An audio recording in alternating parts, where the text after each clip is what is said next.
According to the New York Times, Eckhart Tolle is the most popular spiritual author in the United States. Katy Perry has listed The Power of Now as one of the most influential books in her life. Hugh Jackman has spoken about using Tolle's mindfulness techniques to stay grounded and focused, both in his personal life and in his acting career. Cher tweeted that The Power of Now is a book everyone should read.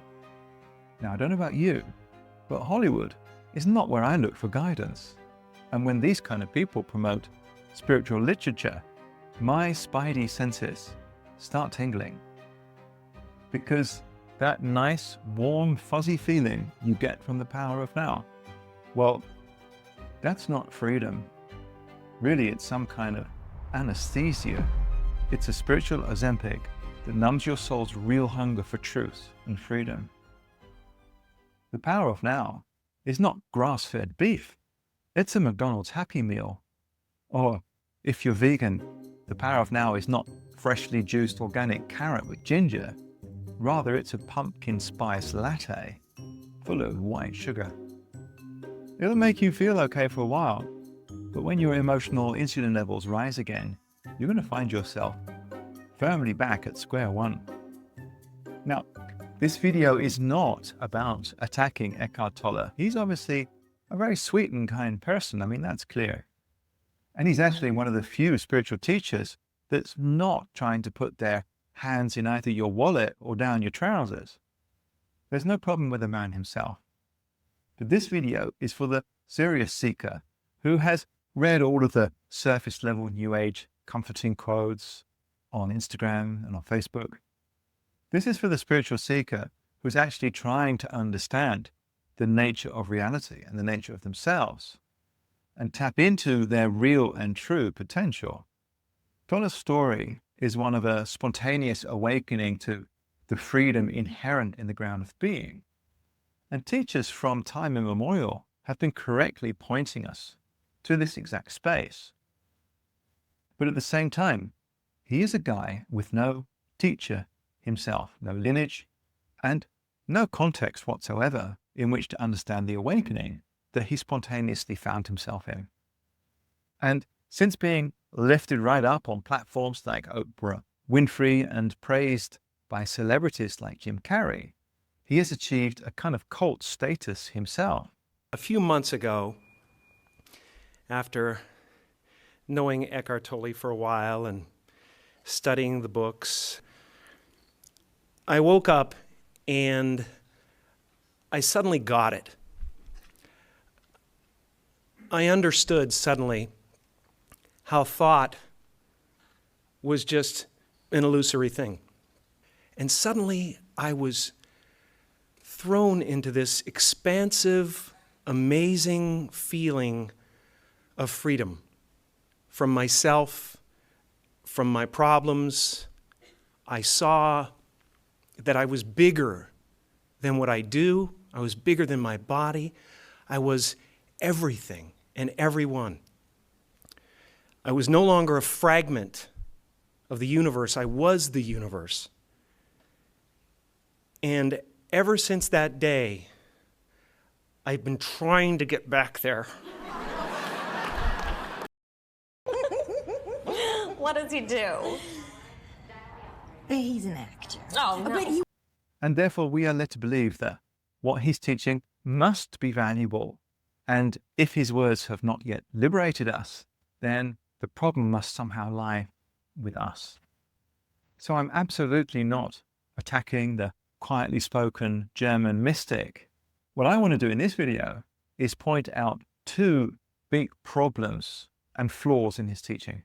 By doing so, I want to explain that spiritual development should be transformative and not simply comforting. The reason that someone like this is so popular is because it's precisely because he doesn't put any serious demands on us, but he kind of sings us a bedtime story to quieten the pain body. I'm sorry. Real teachers, well, they shake you up out of your programming and your cultural conditioning, out of your inertia. They're not trying to put you to sleep. So I'm going to lay out two major problems with Tolle's teaching. The first one, you probably will never have considered. And the second, you might just disagree with me. So here we go.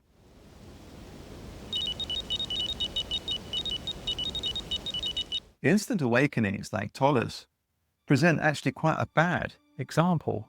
His way is not the way for the majority of developing souls like you and me. So let me explain what I mean. Imagine that you want to climb Mount Everest. Do you want a guide who kind of magically materializes at the top of the mountain and is waving at you from a distance? Or do you want a Sherpa who has climbed and walked those paths for years in all kinds of weather conditions, like his father and his father before him? I'm saying we're going to have the most benefit from a teacher who has actually been in life, struggled with their demons. Maybe they were married, divorced, brought up children. They've been in the world. They've been challenged. Do you know what I mean? They've been broken like the rest of us. And then they rebuilt themselves. They know the price of entry to get into freedom, right? Their heart's been kind of ripped open. And they know the way to the mountaintop because they've walked every inch of it. And they know that it's their job to help others to follow that same path. And I feel that Tolle's instant awakening, well, it's definitely revealed to him the truth of the ground of being. But he stumbles ineffectively, in my opinion, to offer those of us who've had real loss, addictions, real challenges. He really struggles to show them the way to lasting freedom and liberation. I don't mean to be mean, but his mild, meek, and softly spoken advice is very kind and well-meaning. But it's absolutely not the roar and thunder that a true teacher uses to awaken their students from a deep ego slumber that most people on this planet have fallen into. I think that if Carl Jung was alive today, he would call the power of now dangerous psychological malpractice. And I really mean that, because Jung spent his life proving one very brutal truth.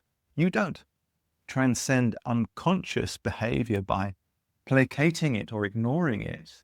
You've got to integrate it. You've got to wrestle with it. You have to descend into it. It's the only way. Nietzsche, who deeply embraced life, I mean, he had a philosophy that was forged by just a crazy lifetime of unimaginable suffering. And I think that he would see Tolle as a kind of hermit that doesn't realize that the rest of us have actual lives. Tolle's one-size-fits-all approach, it's popular because it softens the sting of ego discomfort. But it by no means informs us how to transform our suffering into lasting realization. And that's what we need. Really, it's for people like the Hollywood celebrities who like to play with cool spiritual ideas, but would never be brave enough to bring real and lasting change into their reality. That would be way too confrontational, way too real. Now, the second issue I have, it's with this concept that he has named the pain body.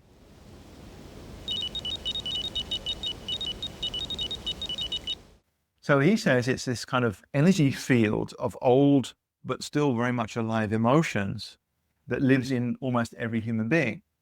And he says it wants to perpetuate suffering. Now, I think that you might find this relatable, but I've got a problem with this concept because, well, he's basically externalizing the ego. And this creates a dualistic space that could easily give rise to a victimized perspective. You see, somebody could say, oh, it's not me doing that. It was my pain body. You can't really blame me.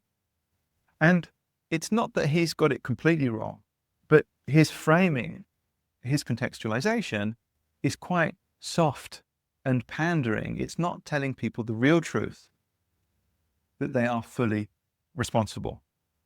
Nietzsche would probably view Tolle's pain body concept with quite a lot of skepticism, seeing it as a modern quasi-Buddhist form of life denial. I think that he would see it as a resentment towards existence itself and a flight from the very struggles that forge greatness. And I agree. You see, there's no such thing as some kind of external pain body acting on its own with its own independent desire for more pain. That's really unhelpful because we each forge our own autonomous path through every choice, every decision, every reaction that we choose in relationship to our unfolding experience. Jean-Paul Sartre said, there are no excuses, not God, not society. And I think that he would also include the idea of a pain body in that sentence as well. So Tolle's teachings are at best a kind of spiritual primer for those that want some soft exposure to beginner aspects of spiritual thinking. But for the intrepid spiritual warrior, they're going to get much more benefit by facing into the reality of their lives, their insecurities, their areas of low integrity. The real spiritual warrior allows their hearts to break open on the anvil of life so that they can devote themselves ever more deeply to their life, to their loved ones, to their path, and to God and to the universe. So tell me, do you agree? Or am I just some opinionated busybody? Now, if you want to get together with more like-minded spiritual warriors like yourself, join our free community and check out my long-form podcasts for some deeper and hopefully thought-provoking content. It's in the link below.